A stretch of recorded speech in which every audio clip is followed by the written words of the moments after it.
खोल दे पंख मेरे कहता है परिंदा, अभी उड़ान बाकी है, जमी नहीं है मंजिल मेरी, अभी पूरा आसमान बाकी है। नमस्कार दोस्तों, पैंथर एकेडमी में आप सभी लोगों का हार्दिक स्वागत है। उम्मीद है आप सारे लोग स्वस्थ होंगे, मस्त होंगे और अपनी सफलता के लिए निश्चित रूप से प्रयासरत होंगे। मैं आपका दोस्त दैनिक समसामयिकी की सीरीज लेकर आपके बीच उपस्थित हूं। उम्मीद है आपको ये सेशन पसंद आ रहा होगा। डेली की तरह आपको ऊर्जावान बनाए रखने के लिए, आपके अंदर सकारात्मक ऊर्जा का प्रवाह बना रहे, जिससे आप अपने लक्ष्य को भेज सकें, हम लोग सेशन की शुरुआत दो शब्द मोटिवेशनल कोट से करना चाहेंगे। देखिए लिखा गया है, हमें लक्ष्य प्राप्त करने के लिए वक्त सिर्फ यही सोचना चाहिए कि रास्ता मिल गया है तो ठीक है, नहीं तो अपना रास्ता खुद बना लूंगा। मतलब सकारात्मक सोच को लेकर आगे बढ़ना है और निरंतर प्रयास करते रहना है। इसी क्रम में आपसे सिर्फ इतना गुजारिश रहेगा कि आप चैनल के प्रति अपना जो आभार प्रेम बनाए रखे हैं, इसे इसी तरह बनाए रखिए। आपके लिए और परीक्षाओं की दृष्टिकोण के लिए यह सेशन अत्यंत महत्वपूर्ण होने वाला है। आइए हम लोग सेशन की शुरुआत करें और देखें महत्वपूर्ण प्रश्नों की ये सीरीज। देखिए दिया गया पहला प्रश्न, हाल ही में किस संस्था के द्वारा अपनी पहली वैश्विक जल संसाधन रिपोर्ट जारी किया गया? हमारा विकल्प दिया गया है, पहला विश्व बैंक, दूसरा अंतरराष्ट्रीय मुद्रा कोष, तीसरा विश्व मौसम विज्ञान संगठन, तीसरा संयुक्त राष्ट्र विकास कार्यक्रम। यहां जो हमारा सही विकल्प होगा, विकल्प नंबर सी सही होगा। कौन सा? विकल्प नंबर सी सही होगा। पहली बार विश्व मौसम विज्ञान संगठन के द्वारा रिपोर्ट जारी किया गया और यह वैश्विक जल संसाधन रिपोर्ट है। इस रिपोर्ट में कुछ महत्वपूर्ण बातें हैं, इसको ध्यान रखना है। जैसे इस रिपोर्ट के अनुसार यह बताया गया कि लगातार जल संसाधन का उपयोग जो है कारण घटता जा रहा है। जल की जो प्रतिशतता है यह घटती जा रही है, जो कि एक चिंता का विषय है। साथ ही साथ जल का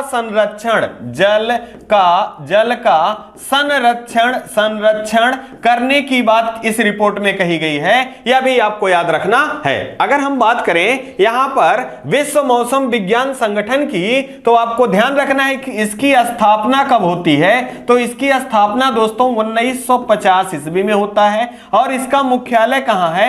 जिनेवा में है, जो कि स्विट्जरलैंड का शहर है। अगर हम बात कर ले इसमें सदस्य देशों की संख्या कितनी है? 192 जो है ये सदस्य देश हैं और भारत भी इसमें सदस्य देशों के रूप में है, यह भी आपको याद रखना है। अब बात हो रही है जल संरक्षण से मित्रों, तो हाल फिलहाल के दिनों में कुछ महत्वपूर्ण जल संरक्षण से रिपोर्ट आई हैं, कुछ महत्वपूर्ण जानकारियां हैं जो कि परीक्षाओं में प्रतिवर्ष पूछा जाता है। जैसे अगर हम बात करें दोस्तों पहला ही प्रश्न के बारे में, तो आपसे पूछा जाता है विश्व जल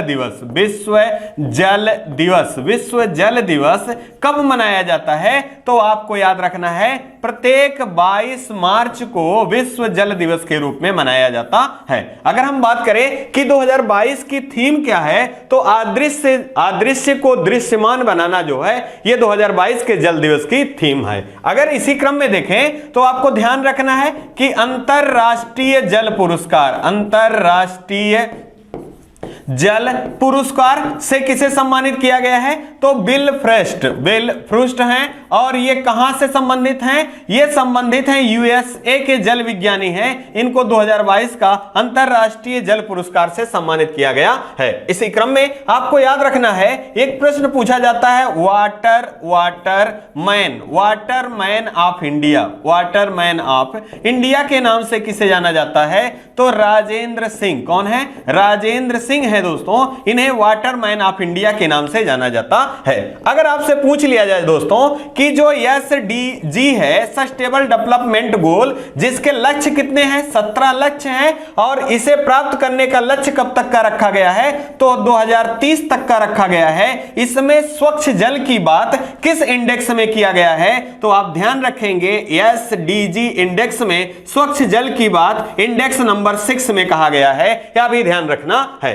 अगर ओवरऑल बात की जाए कि पृथ्वी पर पीने योग्य जल कितने प्रतिशत उपलब्ध है, तो आपको यह भी ध्यान रखना है कि कुल जितना जल की प्रतिशतता है उसमें 3% से कम भी या पीने योग्य जल की मात्रा जो है यह पृथ्वी पर है, यह भी आपको ध्यान रखना है। इसी क्रम में जल से संबंधित कुछ महत्वपूर्ण बातें और भी हैं। अगर आपसे पूछा जाए कि इसका प्रतीक क्या है, तो आप ध्यान रखेंगे H2O। जल क्या है? एक तरह का यौगिक है। क्या है? यौगिक है। क्या है? यौगिक है। और इसका सूत्र क्या होता है? H2O जो है इसका सूत्र होता है। साथ ही साथ अभी हाल ही में आपको याद रखना है, हर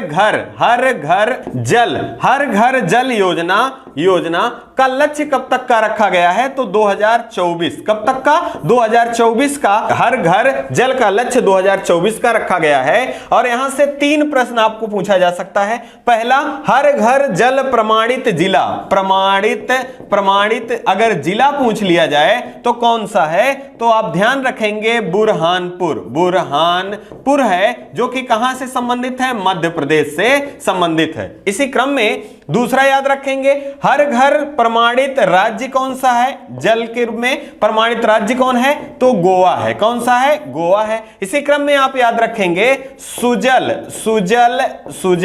राज्य या केंद्र शासित प्रदेश के रूप में भारत का पहला कौन है? तो यह ध्यान रखेंगे अंडमान निकोबार है। क्या है? अंडमान निकोबार है। और ये तीनों प्रश्न अलग अलग है मित्रों, और तीनों का आंसर अलग अलग है, आपको जरूर याद रखना है। अगर प्रमाणित जिला पूछा जाए तो बुरहानपुर मध्य प्रदेश, अगर प्रमाणित हर घर राज्य पूछा जाए तो यहां गोवा होगा, और सुजल राज्य या केंद्र शासित प्रदेश पूछा जाए अंडमान निकोबार होगा। इसी क्रम में एक याद रखेंगे, राष्ट्रीय जल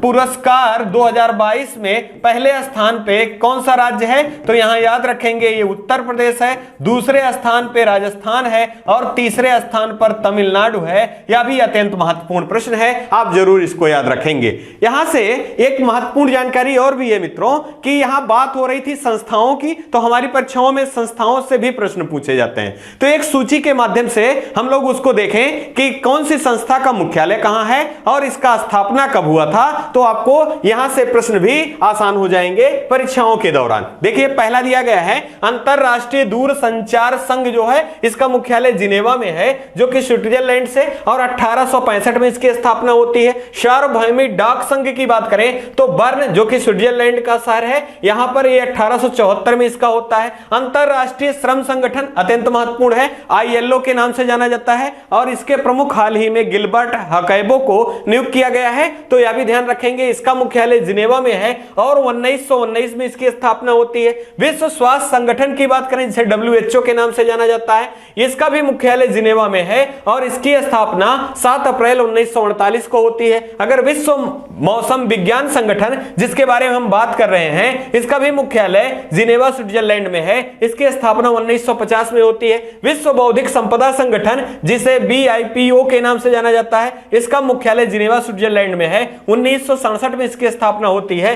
विश्व व्यापार संगठन WTO, इसकी पहली महानिदेशक नाकोंजी ओकोंजो इवेला को चुना गया है, जो कि नाइजीरिया से हैं। इनका संबंध जिनेवा स्विट्जरलैंड, और 1995 में साथ ही साथ अंतरराष्ट्रीय मुद्रा कोष और विश्व बैंक दोनों संस्थाएं वहां भी हैं, तो वाशिंगटन DC में इसका मुख्यालय है, जो कि USA की राजधानी है, और 1945 में इनकी स्थापना की जाती है। आइए मित्रों, अगले प्रश्न को हम देखें। अगला है, हाल ही में भारत का कौन सा राज्य अलग दिव्यांग विभाग स्थापित करेगा? मतलब भारत का ऐसा पहला राज्य जो होगा जिन्होंने अपने यहां दिव्यांग विभाग स्थापित किए जाने की घोषणा किया है। यहां देखिए, पहला हमारा विकल्प दिया गया गुजरात, दूसरा महाराष्ट्र, तीसरा गोवा, चौथा सिक्किम। यहां जो हमारा सही विकल्प होगा मित्रों, यह विकल्प नंबर 20 सही होगा, महाराष्ट्र। अगर हम बात करें महाराष्ट्र की राजधानी क्या है, तो मुंबई जो है मित्रों, यह महाराष्ट्र की राजधानी है, और हाल ही में यहां राजनीतिक उथल पुथल के कारण यहां नए मुख्यमंत्री चुने गए हैं। कौन है? तो एकनाथ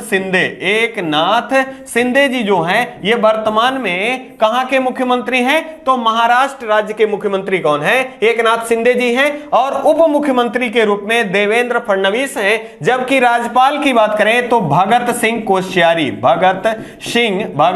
कोश्यारी जी जो हैं यहां के राज्यपाल के रूप में हैं। यहां एक प्रश्न और भी याद रखना है मित्रों, अगर आपसे पूछ लिया जाए कि भारत का सबसे कम उम्र के विधानसभा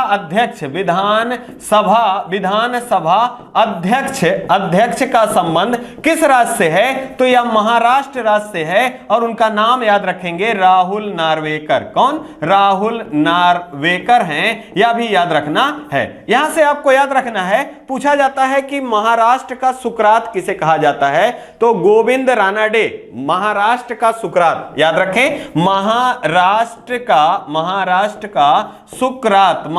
का सुकरात के नाम से किसे जाना जाता है? तो गोविंद रानाडे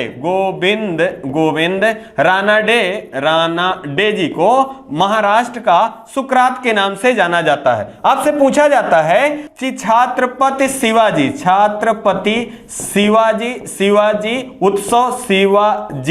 शिवाजी उत्सव, साथ ही साथ आपको याद रखना है और गणेश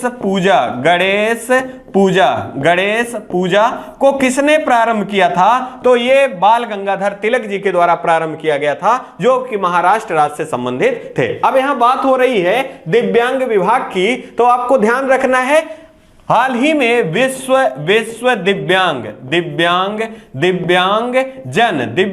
जन दिवस, हाल ही में विश्व दिव्यांग जन दिवस मनाया गया है। कब मनाया गया है? तो प्रत्येक 3 दिसंबर को विश्व दिव्यांग जन दिवस के रूप में मनाया जाता है। अगर बात करें यहां से लुई ब्रेल दिवस, यह भी प्रश्न महत्वपूर्ण है, ब्रेल दिवस कब मनाया जाता है? तो ब्रेल दिवस जो है मित्रों, यह मनाया जाता है 4 जनवरी को। कब? 4 जनवरी को, क्योंकि 4 जनवरी को लुई ब्रेल जी के द्वारा ब्रेल लिपि का इजाद किया गया था, जो कि दिव्यांग जनों की शिक्षा में मददगार साबित होता है। इसी कारण प्रतिवर्ष 4 जनवरी को ब्रेल दिवस के रूप में मनाया जाता है। अगर हम एक महत्वपूर्ण जानकारी से और संबंधित इस प्रश्न के माध्यम से देखें तो पूछा जाता है कि मुंबई जो है ये किस द्वीप पर बसा हुआ है? तो यह भी अत्यंत महत्वपूर्ण है, ये साल सेतु द्वीप पर बसा हुआ है। और सर्वाधिक आबादी वाला द्वीप कौन सा है? तो साल सेतु द्वीप है, जहां पर मुंबई बसा हुआ है। यह भी महत्वपूर्ण प्रश्न के रूप में है। इसी क्रम में आप ध्यान रखेंगे, यहां से पूछा जाता है बीबी का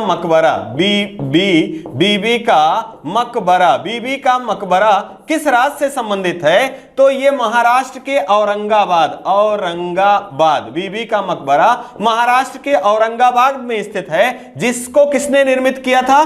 तो औरंगजेब के द्वारा बनाया गया था। और इसे ताजमहल की भद्दी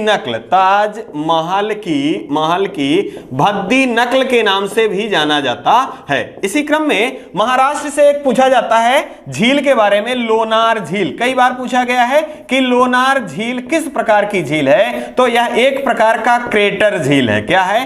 क्रेटर झील है। उल्का पिंडों के गिरने से निर्मित झील को क्रेटर झील के नाम से जाना जाता है। तो लोनार झील जो है यह क्रेटर झील का उदाहरण है, यह भी महत्वपूर्ण है। अगले प्रश्न के रूप में देखें तो यहां से एक प्रश्न पूछा जाता है कि महाराष्ट्र और गुजरात 2 ऐसे राज्य हैं जो अपना स्थापना दिवस एक ही दिन मनाते हैं। 1 मई 1960 में इनका गठन होता है और प्रत्येक 1 मई को महाराष्ट्र और गुजरात जो है अपना स्थापना दिवस मनाते हैं। ये महत्वपूर्ण जानकारियां हैं महाराष्ट्र से संबंधित और दिव्यांग विभाग से संबंधित। और दिव्यांग विभाग स्थापित करने वाला भारत का पहला राज्य कौन है? तो आपको ध्यान रखना है, ऐसा करने वाला महाराष्ट्र राज्य है। आइए इसी क्रम में अगला महत्वपूर्ण प्रश्न देखेंगे। देखिए अगला है, हाल ही में चर्चा में रहा सुमेरु ज्वालामुखी किस देश में स्थित है? मतलब पूछा जा रहा है कि हाल ही में चर्चा में है सुमेरु ज्वालामुखी, यह किस देश में स्थित है? अगर हम बात करें तो देखिए हमारे विकल्प जो दिए गए दोस्तों, पहला जापान, दूसरा अमेरिका, तीसरा ब्राजील, चौथा इंडोनेशिया। हम बात करें सही विकल्प की तो हमारा विकल्प सही होगा विकल्प नंबर डी, इंडोनेशिया। और इंडोनेशिया की राजधानी क्या है? तो आप ध्यान रखेंगे नुनसुन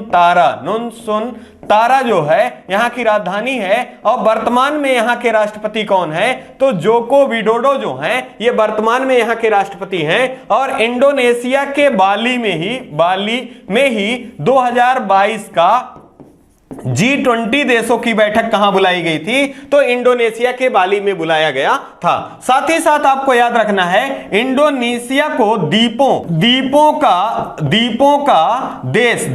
का देश के नाम से भी जाना जाता है। यहां कहा जाता है कि लगभग 3000 से अधिक द्वीपों से निर्मित है कौन? इंडोनेशिया। और प्रशांत महासागर, यहां आपको ध्यान रखना है कि प्रशांत महासागर जिसमें रिंग ऑफ फायर, अग्निवलय स्थित है, इसी के कारण यहां पर प्रशांत महासागर में सबसे ज्यादा सुनामी और सबसे ज्यादा ज्वालामुखी और भूकंप की संभावनाएं बनी रहती हैं। यह भी आपको इंपॉर्टेंट बिंदु के रूप में याद रखना है। अन्य तथ्यों के रूप में अगर हम देखें, जापान के बारे में बात करें तो जापान की राजधानी टोक्यो है। क्या है? टोक्यो है। साथ ही साथ एक बहुत महत्वपूर्ण प्रश्न पूछा जाता है मित्रों, जापान किन देशों पर बसा हुआ, द्वीपों पर बसा हुआ है? तो वहां क्रम पूछ लिया जाता है, तो आप ध्यान रखेंगे होकाइडो, होन्शु, शिकोकू और क्यूशु जो है, ये 4 द्वीप हैं और इनका क्रम बार बार परीक्षाओं में पूछा गया है कि इनका क्रम क्या है। तो ये क्रम में है होकाइडो, होन्शु, क्यूशु और शिकोकू जो है, ये आपके क्रम है। अगर हम बात करें यहां अमेरिका की, तो आपको ध्यान रखना है, अमेरिका की राजधानी वाशिंगटन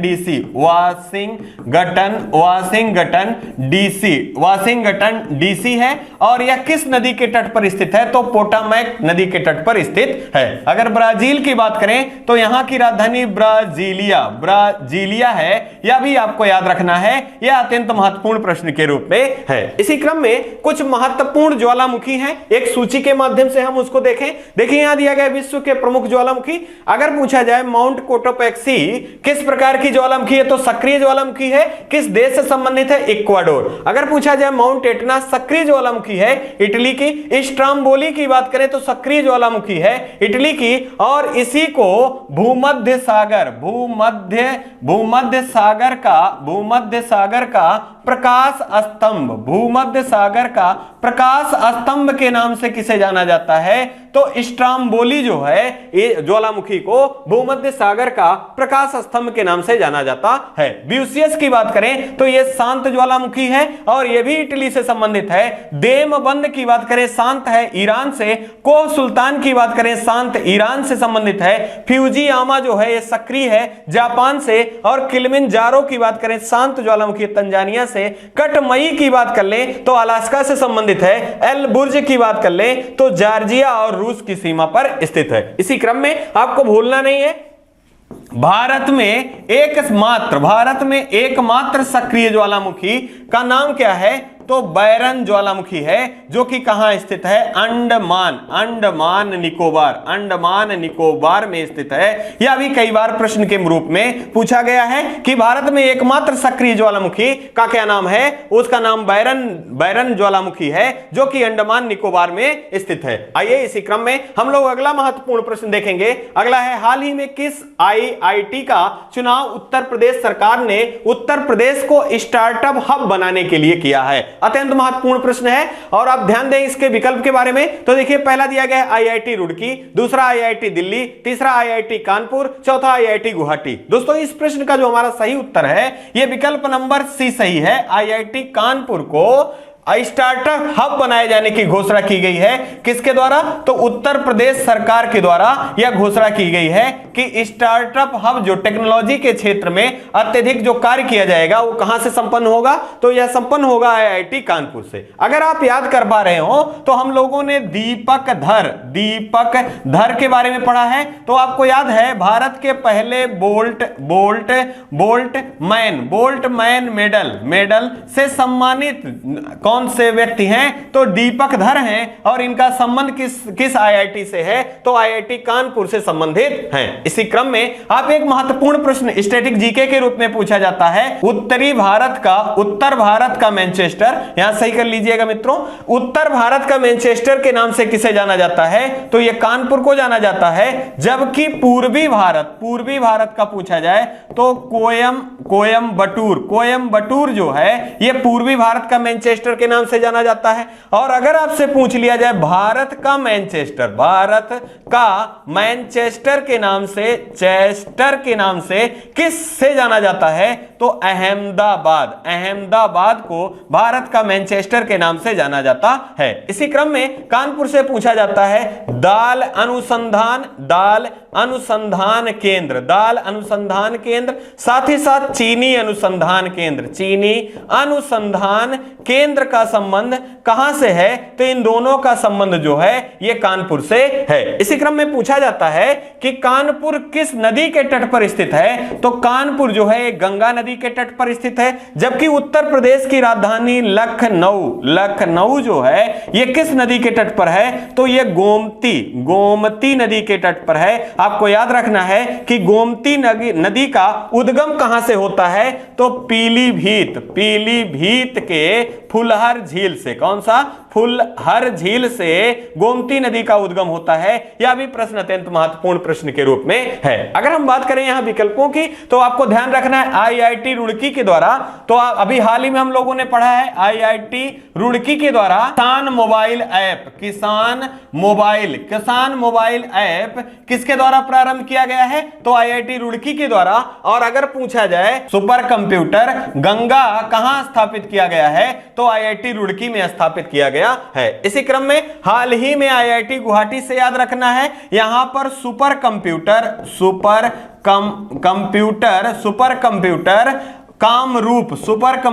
कामरूप हाल ही में कहां स्थापित किया गया है? तो आईआईटी गुवाहाटी में स्थापित किया गया है। और असम का पुराना नाम क्या था? तो कामरूप था। आपको दोनों याद रखना है। अगर पूछा जाए आईआईटी रुड़की में कौन से सुपर कंप्यूटर को स्थापित किया गया है जो कि उत्तराखंड से संबंधित है? तो उत्तराखंड में आईआईटी रुड़की में परम सुपर कंप्यूटर गंगा को स्थापित किया गया है। और आपको याद रखना है यहां गुवाहाटी में आज सुपर कंप्यूटर कामरूप को स्थापित किया गया है। इसी क्रम में आप अगला महत्वपूर्ण प्रश्न देखने से पहले उत्तर प्रदेश से कुछ महत्वपूर्ण चीजें हैं जो कि हाल फिलहाल में चर्चा में खूब हैं। अगर आपसे पूछा जाए कि हाल ही में 53वां टाइगर रिजर्व किसे घोषित किया गया है? तो आप याद रखेंगे रानीपुर टाइगर रिजर्व, जो कि बुंदेलखंड से संबंधित है और उत्तर प्रदेश से संबंधित है। इसे भारत का 53वां टाइगर रिजर्व के रूप में घोषित किया गया है। अगर आपसे अगला प्रश्न पूछ लिया जाए भारत का 33वां हाथी रिजर्व, भारत का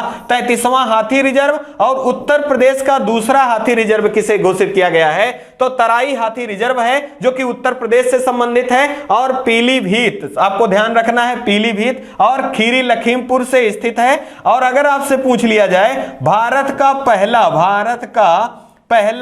पहला अमृत सरोवर की स्थापना कहां की गई है? तो रामपुर में स्थापित किया गया है। साथ ही साथ अगर पूछा जाए कि भारत का पहला ब्रह्मोस विनिर्माण केंद्र कहां स्थापित किया गया है? लखनऊ में। और भारत का पहला पैरा बैडमिंटन अकादमी कहां स्थापित की जा रही है? तो यह भी लखनऊ में स्थापित किया जा रहा है। यह महत्वपूर्ण बिंदु है, आपको जरूर याद रखना है। आइए इसी क्रम में अगला महत्वपूर्ण प्रश्न देखेंगे। हाल ही में बंगाल की खाड़ी में आने वाले चक्रवाती तूफान मैंडोस का नामकरण किस देश द्वारा किया गया है? नाम याद रखेंगे, तूफान का नाम क्या है? मैंडोस है। अब यहां हमारे विकल्प जो दिए गए हैं, पहला दिया गया नेपाल, दूसरा संयुक्त अरब अमीरात जिसे यूएई के नाम से जाना जाता है, श्रीलंका और म्यांमार। यहां जो हमारा सही विकल्प होगा, विकल्प नंबर बी सही होगा। संयुक्त अरब अमीरात के द्वारा नामकरण किया गया है। किसका? मैंडोस का। इसका अर्थ क्या होता है? तो खजाने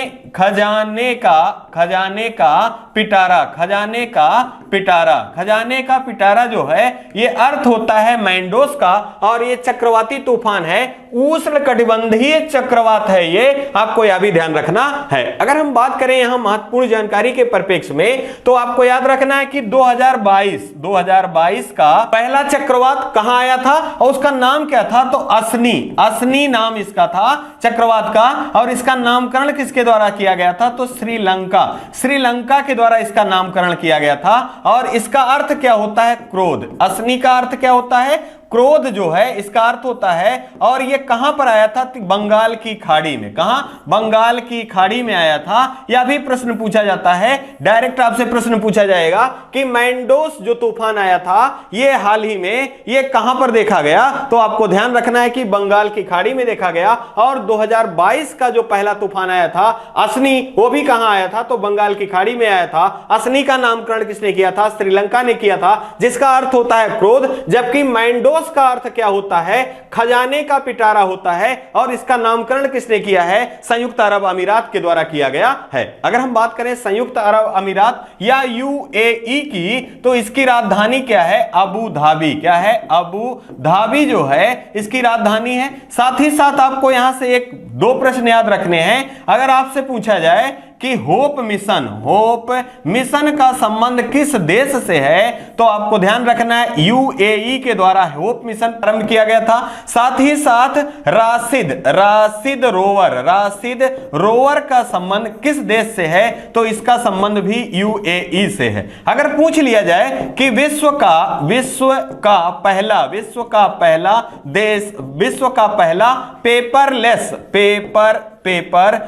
पेपरलेस देश कौन सा है, तो आपको ध्यान रखना है विश्व का पहला पेपरलेस जो देश है ये कौन सा है? तो यूएई। कौन है? यूएई है। यह भी आपको याद रखना है। इसी क्रम में अगर हम बात करें तो नेपाल की राजधानी क्या है? काठमांडू है। और सार्क या दक्षेस का समूह का जो मुख्यालय है कहां है? तो ये काठमांडू में स्थित है। इसी क्रम में अगर हम श्रीलंका की बात करें तो जयवर्धनेपुरे कोट्टे इसकी राजधानी है। और भारत और श्रीलंका के बीच में कौन सा युद्धाभ्यास होता है?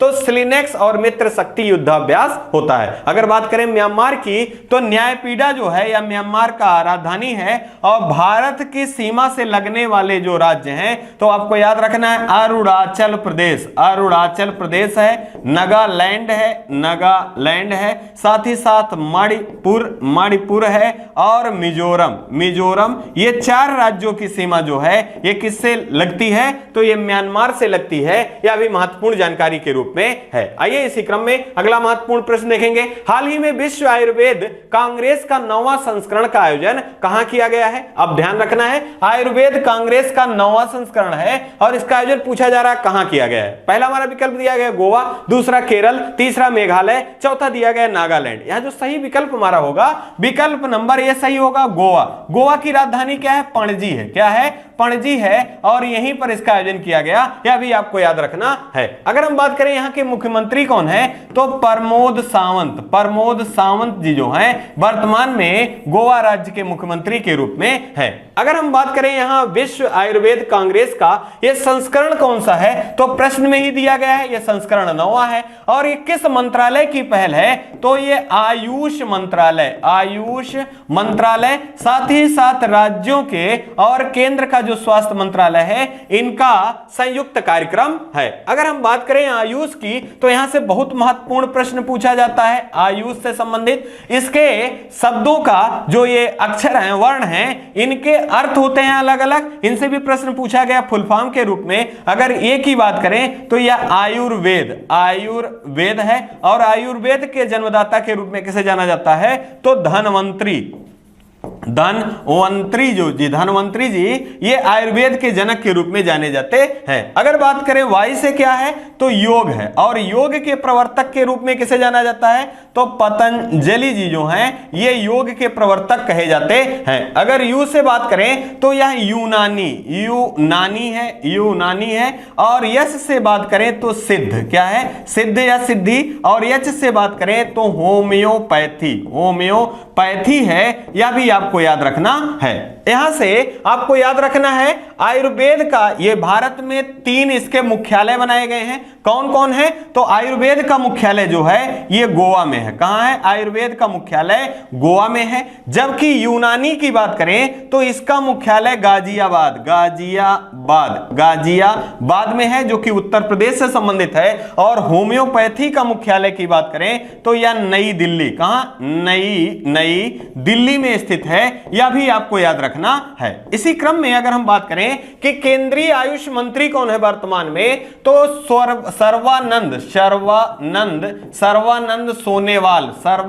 सोनेवाल जी जो हैं, ये वर्तमान में आयुष मंत्रालय के केंद्रीय मंत्री हैं। इसी क्रम में एक महत्वपूर्ण जानकारी आप याद रखेंगे, कई बार यह प्रश्न के माध्यम से पूछा गया है। अगर आपसे पूछ लिया जाए कि विश्व योग दिवस कब मनाया जाता है, तो आपको ध्यान रखना है कि प्रत्येक 21 जून को विश्व योग दिवस के रूप में मनाया जाता है। और ये अब की बार कौन सा संस्करण मनाया गया है, तो ये 8वां संस्करण मनाया गया है। और पहली बार इसे मनाए जाने की घोषणा कब की गई, 2014 में किया गया। और मनाया कब गया, 2015 में मनाया गया। अगर बात करें हम 8वीं की, तो आपको ध्यान रखना इसका आयोजन कहां किया गया था, मैसूर में किया गया था, जो कि कर्नाटक राज्य से संबंधित है। और इसकी 2022 की थीम क्या है, तो आपको याद रखना है योग, मानवता के लिए योग जो है, ये योग दिवस की थीम है। इसी क्रम में एक प्रश्न और भी याद रखें, विश्व होम्योपैथी का पहला सम्मेलन कहां आयोजित किया गया था, तो दुबई में आयोजित किया गया था। और इसका उद्देश्य क्या है, तो होम्योपैथी के क्षेत्र में बढ़ावा या होम्योपैथी क्षेत्र का प्रचार प्रसार जो है, जागरूकता के रूप में प्रसारित करना इसका मुख्य उद्देश्य है। इसी क्रम में आइए हम लोग अगला महत्वपूर्ण प्रश्न देखें। अगला आपका प्रश्न है, हाल ही में ऑक्सफोर्ड द्वारा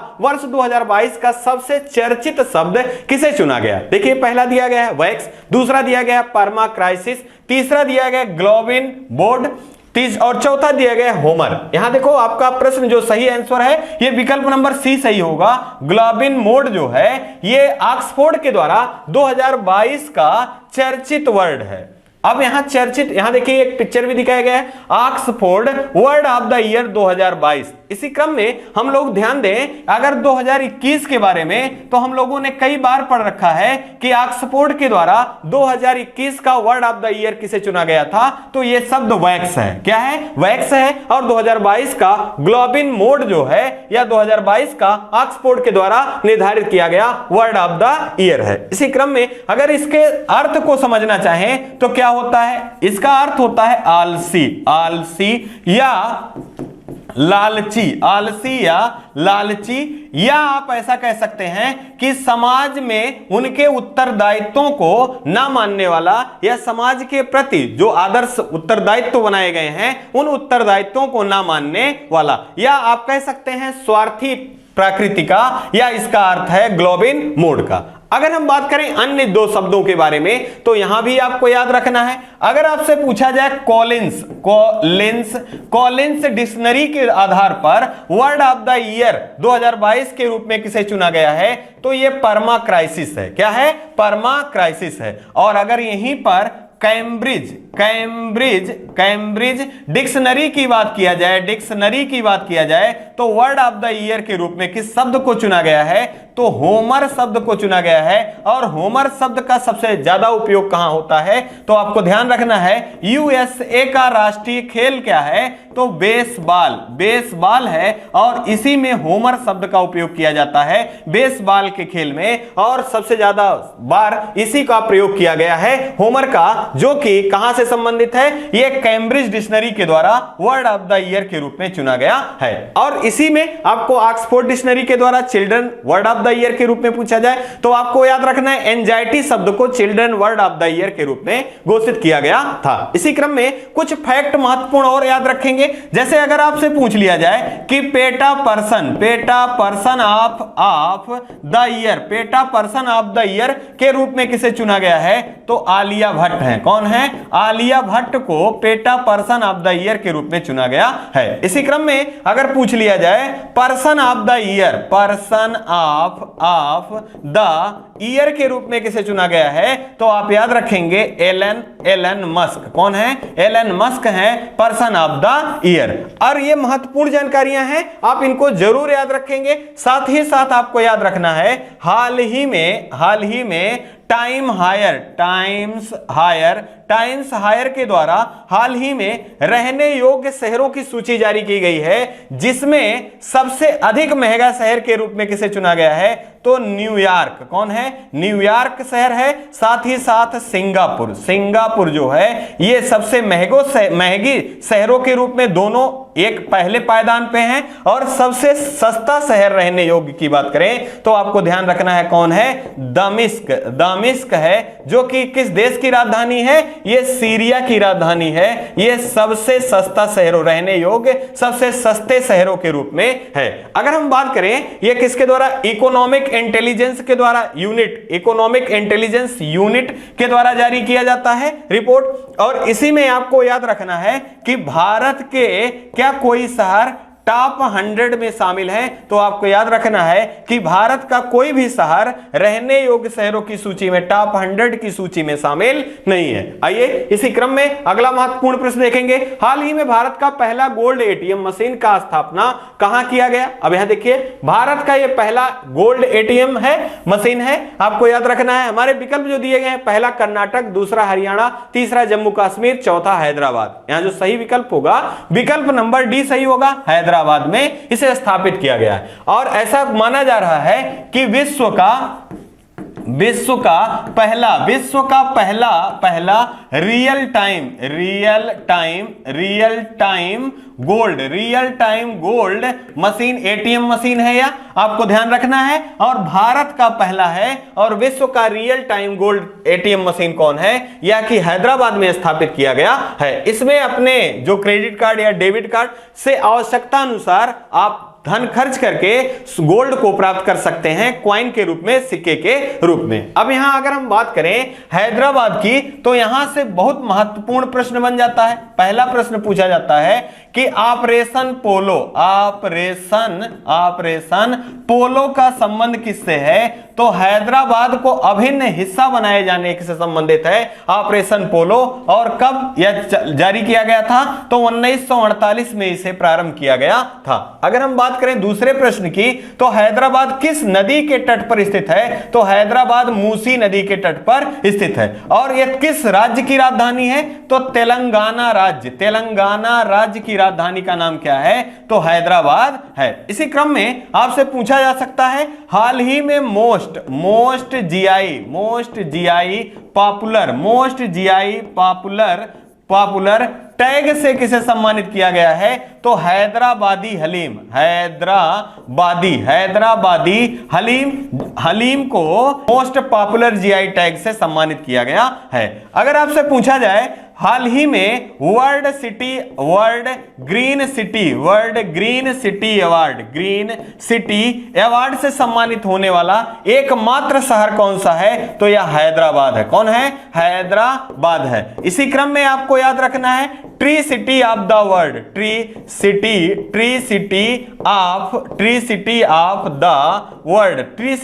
वर्ल्ड के रूप में किन दो शहरों को चुना गया है? तो पहला तो हैदराबाद है, साथ ही साथ दूसरे स्थान पे कौन है? तो आप याद रखेंगे मुंबई जो है ये दूसरे स्थान पर है। इसी क्रम में आपको याद रखना है हैदराबाद में ही बेगमपेट स्थल है। यहां पर विंग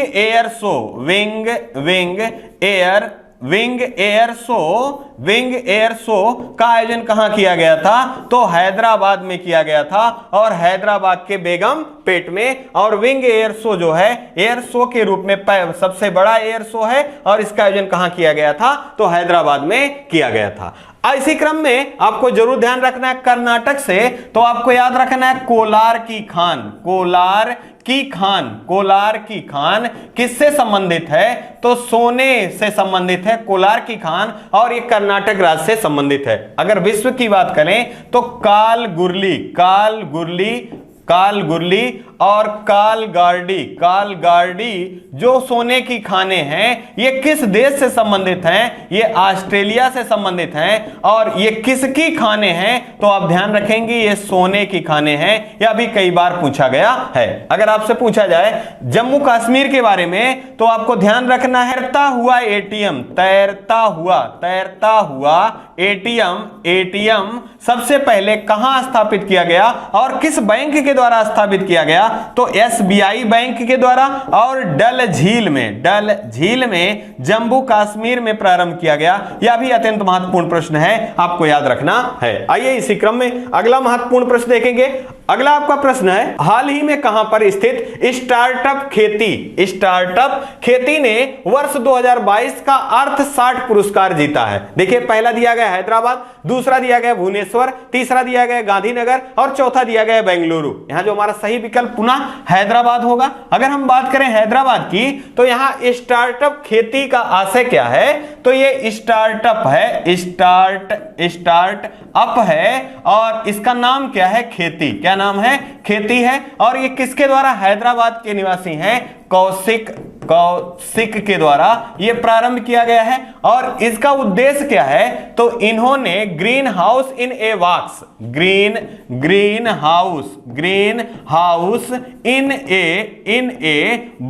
इन ए बॉक्स के तहत जो फसलें हैं इनका उत्पादन किया है। और इसमें इन्होंने बताया है कि पानी की जो फसलों की जरूरत होती है उसका 90% कम पानी का उपयोग, साथ ही साथ अगर पैदावार की बात की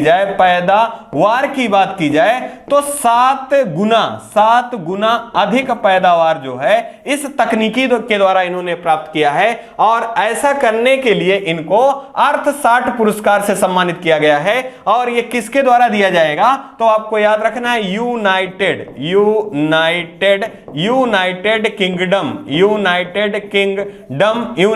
किंगडम के प्रिंस चार्ल्स विलियम के द्वारा 5 लोगों को चिन्हित किया गया है, जिसमें भारत के कौन है? तो कौशिक हैं। और इनके स्टार्टअप का नाम क्या है? खेती है। और जो कि ग्रीन हाउस इन बॉक्स पद्धति पर इन्होंने खेती को अपनाया है। और इसमें इन्होंने बताया कि 90% पानी कम लगा, साथ ही साथ पैदावार जो है ये 7 गुना अधिक हुआ। और इसी के लिए इनको इस पुरस्कार से सम्मानित किए जाने की घोषणा की गई है। इसी क्रम में आपको ध्यान रखना है, एक महत्वपूर्ण प्रश्न के रूप में अगर आपसे पूछा जाए, विश्व खाद्य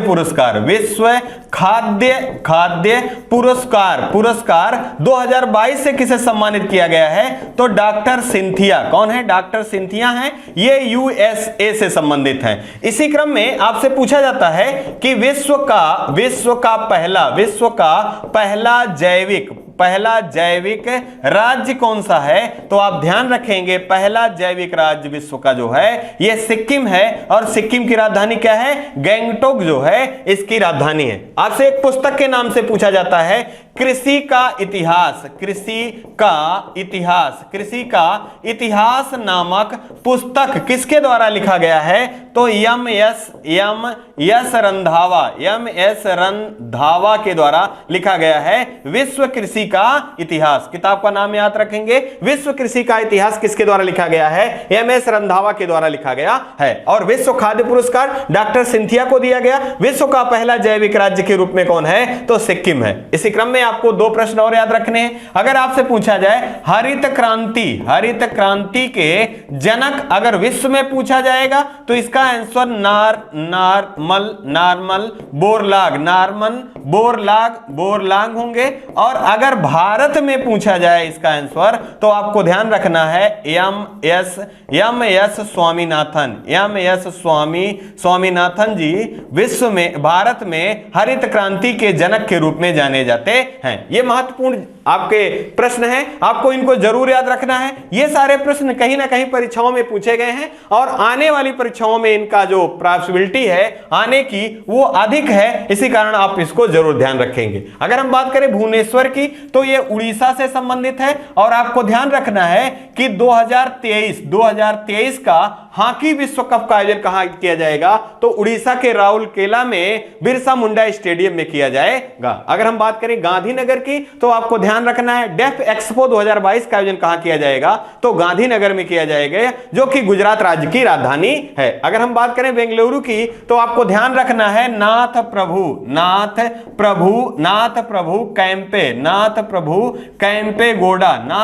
कैंपे गौड़ा इनके नाम पर एक मूर्ति का अनावरण किया गया जिसका नाम रखा गया है स्टैचू ऑफ प्रॉस्पेरिटी। सुख समृद्धि, प्रॉस्पेरिटी का मतलब होता है, यह किससे संबंधित है? नाथ प्रभु कैंपे गौड़ा से संबंधित संबंधित है और इनके द्वारा बेंगलोर शहर की स्थापना की गई और ये कर्नाटक राज्य से संबंधित है और नाथ प्रभु केम्पेगौड़ा जो हैं ये विजयनगर शासकों में से शामिल हैं। इसी क्रम में आप ध्यान रखेंगे कि विजयनगर साम्राज्य की स्थापना किसके द्वारा की गई थी, तो हरिहर और बुक्का नामक दो भाइयों के द्वारा किया गया था। आइए इसी क्रम में अगला महत्वपूर्ण प्रश्न देखेंगे और इस सेशन का लास्ट प्रश्न है, हाल ही में चर्चा में रहा दुनिया का सबसे एडवांस लड़ाकू विमान B-21 किस देश द्वारा लॉन्च किया गया। देखिए हमारे विकल्प दिए गए, पहला फ्रांस, दूसरा चीन, तीसरा रूस, चौथा अमेरिका। यहां जो सही विकल्प हमारा होगा विकल्प नंबर डी सही होगा, अमेरिका। अगर हम बात करें अमेरिका की तो पहले कुछ महत्वपूर्ण तथ्य हैं उनको देख लें। जैसे अगर पहला प्रश्न पूछा जाए कि अमेरिका की खोज किसने किया था, तो क्रिस्टोफर कोलंबस के द्वारा अमेरिका की खोज की गई थी। यहां से पूछा जाता है कि अमेरिका के पहले राष्ट्रपति कौन थे, तो जॉर्ज वाशिंगटन जो थे ये अमेरिका के पहले राष्ट्रपति थे। इसी क्रम में पूछ लिया जाता है कि वर्तमान में राष्ट्रपति कौन है, तो जो वाइडेन जी जो हैं ये वर्तमान में राष्ट्रपति हैं अमेरिका के और पहली महिला उपराष्ट्रपति चुनी गई हैं, तो आपको ध्यान रखना है कमला हैरिस। कौन है, कमला हैरिस हैं और भारतीय मूल की हैं, यह भी आपको याद रखना है। प्रतिनिधि सभा की प्रमुख कौन है, तो इनका नाम भी आप याद रखेंगे, नैन्सी पेलोसी जो हैं ये प्रतिनिधि सभा की प्रमुख हैं। यहां से एक प्रश्न पूछा गया था हाल ही की परीक्षा में कि अमेरिका में पहली आश्वेत महिला न्यायाधीश के रूप में किसे चुना गया है, तो नाम आप याद रखेंगे केंटा जी